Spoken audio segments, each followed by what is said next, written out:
Hello everyone. Today we will talk about how to fix the app of Bookmate.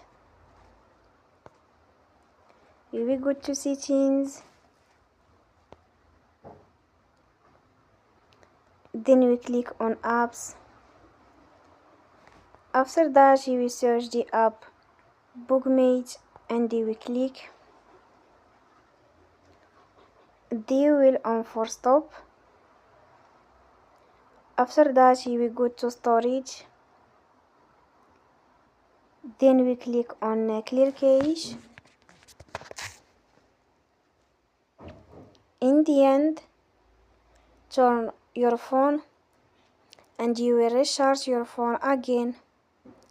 Don't forget to support us by like and subscribe. See you next time and thank you for watching.